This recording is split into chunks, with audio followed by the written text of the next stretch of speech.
Piliin mo rin. Hindi naman tayo namimili ng ating maging kaibigan, pero kapag ang taong ito'y hindi lumalakad sa kalooban ng Diyos, huwag mo siyang samahan. Everybody say, praise the Lord. Samahan mo yung mga mainit na naglilingkod sa Diyos. Tumiibig talaga sa mahal na Panginoon. Amen.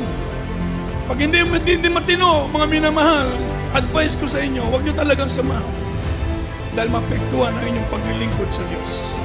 Wala kayong mapupulot na mabuti. Palapakan mo natin ng malakas ang ating mahal na Panginoon. Everybody shout, praise the Lord. Kaya pag ang taong ito ay chismosa at naninira ng kapwa, huwag mong pakisamahan. Yan po ang the best sabi ng Biblia. Biblikal. Never say that. Amen. Kaya choosing your friends. Having a close friend is a wonderful blessing. But the wrong friends can be a curse.